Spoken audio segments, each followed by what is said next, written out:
Pandian store இன்னைக்கு serial எபிசோடில் என்ன நடக்க போகுதுங்கிறத இந்த வீடியோவில் பார்க்கலாம். நம்ம பழனிக்கு நம்ம கோமதியை விட்டு பிரிஞ்சு வந்ததில் ரொம்பவே கஷ்டமாக இருக்குது. அதனால வீட்டில் யாருக்கிட்டையுமே பேசாமல் ரொம்ப சங்கடப்பட்டுட்டு உட்காந்துருக்காங்க, சாப்பிடவும் மாட்டாமல். ஆனால் நம்ம இந்த சுகன்யாவுக்கு ரொம்ப சந்தோஷமாயிருச்சு.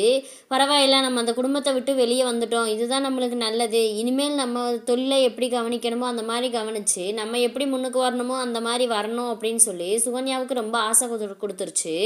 இந்த இதில் நம்ம பழனிக்கு ஆனால் மறுபடியும் நம்ம அக்கா குடும்பத்துக்கு இப்படி பண்ணிட்டோமே அப்படின்னு சொல்லி ரொம்ப ஃபீல் பண்ணிட்டு தான் இருக்காரு. இதை நம்ம பாண்டியனோட பசங்களும் புரிஞ்சுக்கவும் மாட்டேங்கிறாங்க. நம்ம மாமா மேலே தப்பு இல்லை, நம்ம அத்தை மேலே தான் தப்புங்கிறத யாருமே புரிஞ்சுக்க மாட்டேங்கிறாங்க. புரிஞ்சுக்காமல் நம்ம பழனியை சாபப்பட்டு அழப்பிட்டாங்க. அந்த இதில் பழனிக்கு ரொம்பவே கஷ்டமாயிருச்சு. ஆனால் அவங்க காந்திமதி எவ்வளவோ எடுத்து சொல்கிறாங்க, இனிமேல் விடுப்பா, உனக்குன்னு ஒருத்தி வந்திருக்கா, அவளை பாரு அப்படின்னு சொல்லி எவ்வளவோ எடுத்து சொன்னாலுமேனு அவங்க நடந்ததை நினச்சி இன்னும் ரொம்ப ஃபீல் பண்ணிட்டு தான் இருக்கார் நம்ம பழனி. இதுக்கு இடையில நம்ம தங்கமயில் பிரச்சனை வெளியே வந்துருமோன்னு தங்கமயில் சந்தோஷமாக அலைஞ்சிக்கிட்டு இருக்காங்க. ஆனால் எப்படா வெளியே வர போகுதுங்கிற உள்ளுக்குள்ளே ஒரு பயமும் இருக்குது. நம்ம சரவணனும் அதுக்கேற்ற மாதிரி அப்பப்போ நம்ம தங்கமயிலுக்கு அடி கொடுத்துக்கிட்டு தான் இருக்காரு.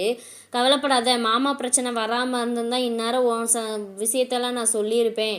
நீ எத்தனை பொய், எத்தனை ஃப்ராடு குடும்பத்தோடு தான் நீ இந்நேரம் உட்காந்துருக்கணும் அப்படின்னு சொல்லி ரொம்ப பேசவுமேனு, என் குடும்பத்தை நீங்கள் ஃப்ராடு குடும்பம்லாம் சொல்லாதீங்க மாமா அப்படிங்கிறாங்க. அப்புறம் ஃப்ராடு குடும்பம்னு சொல்லாமல் வேறு என்னன்னு சொல்கிறது?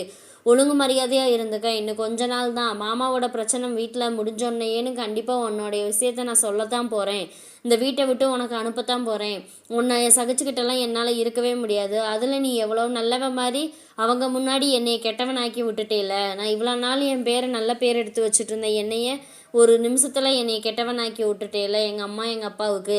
நீ உன்னை நான் சும்மாவே விட மாட்டேன், இதுக்காகவே நான் உன்னை இந்த வீட்டை விட்டு அனுப்பத்தான் போகிறேன் அப்படின்னு சொல்லி நம்ம சரவணன்னு சொல்லிக்கிட்டே இருக்கிறாரு. நம்ம மயிலுக்கு மாமா அப்படிலாம் பண்ணிடாதீங்க மாமா, இந்த ஒரு தடவை என்னை மன்னிச்சு விடுங்க மாமா அப்படின்னு சொல்லவுமேனு, அப்படியெல்லாம் விட முடியாது, இன்னும் இதுக்கு மேலே நீ எந்தெந்த பொய்யை மறைச்சி வச்சிட்ருக்கன்னு தெரியலை அப்படின்னு சொல்லி ரொம்ப திட்டிட்டு போயிடுறாங்க. திட்டிட்டு போகுமே நம்ம தங்கமயில் எதுக்கு தான் இவர் இப்படி சத்தம் போட்டுக்கிட்டே இருக்காரோ என்னமோ தெரியல. ஐயோ பயமாக இருக்கே, என் வீட்டில் உண்மையை சொன்னால் எல்லாருமே தாங்க மாட்டாங்களே, என்ன பண்ண போகிறாங்கன்னு தெரியலையே, அம்மா அப்பா என்ன பண்ண போகிறாங்கன்னு தெரியலன்னு சொல்லி ரொம்ப ஃபீல் பண்ணிக்கிட்டு இருக்காங்க. ஃபீல் பண்ணிவிட்டு நேராக அவங்க அம்மாவுக்கு கால் பண்ணி சொல்கிறாங்க, இந்த மாதிரி அம்மா மாமா அந்த மாதிரி சொல்லிக்கிட்டே இருக்காரு, எனக்கு பயமாக இருக்குது, நீங்கள் உங்கள் கடமை முடியட்டும்னு சொல்லி என்னை பொய் மேலே பொய்யா சொல்லி என்னை இப்போ கல்யாணம் பண்ணி வச்சிட்டீங்க. அந்த பொய்யை நான் மறைக்கிறதுக்காக நானும் எவ்வளவோ தப்பு பண்ணிட்டேன். இன்னும் இதுக்கு மேலே எல்லா உண்மையுமே வெளியே வந்துருச்சு. இன்னும் இதுக்கு மேலே நான் மாமாட்டேருந்து எப்படி தப்பிக்க போகிறேன்னு தெரியல.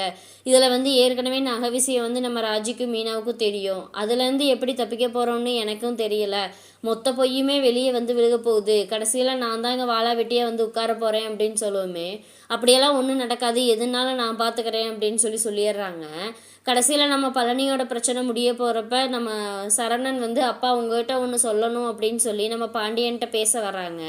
இல்லைப்பா, இப்போதைக்கு எங்கள் பேசுகிற மைண்டில் இல்லை, நீ கொஞ்சம் அப்புறம் பேசிக்கலாம் அப்படின்னு சொல்லுவோமே, இல்லைப்பா முக்கியமான விஷயம், உங்கள்கிட்ட இதை சொல்லியே ஆகணும் அப்படின்னு சொல்கிறாங்க.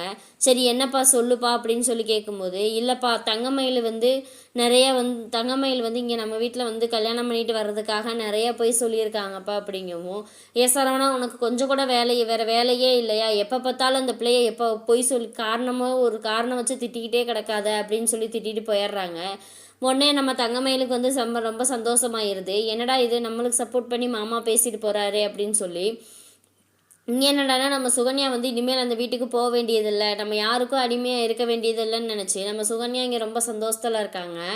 நம்ம பழனிக்கு சுகன்யா மேலே சந்தேகம் வந்துடுது. என்னடா அந்த வீட்டில் இருக்கிற வரைக்கும் நம்மளை பிடிச்சி திட்டிக்கிட்டே இருந்தால், இந்த வீட்டுக்கு வந்ததுக்கப்புறம் திட்டவே இல்லை, அப்போ இவ தான் நம்ம அண்ணங்கிட்ட சொல்லி கொடுத்து கடையை நம்ம வச்சு கொடுக்க சொல்லியிருப்பாளோ, மச்சாங்கடை பக்கத்தில் வைக்க சொல்லியிருப்பாளோ அப்படின்னு சொல்லி சந்தேகம் வந்துடுது.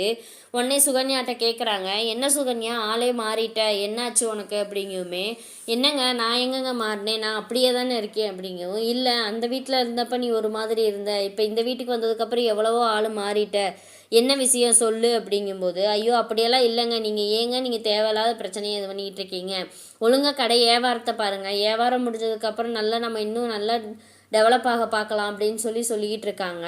நீ இதுக்கப்புறம் என்ன நடக்க போகுதுங்கிறத நம்ம அடுத்த வீடியோவில் பார்க்கலாம். இந்த வீடியோ பிடிச்சிருந்தா மறக்காமல் லைக் பண்ணுங்கள், சப்ஸ்கிரைப் பண்ணுங்கள்.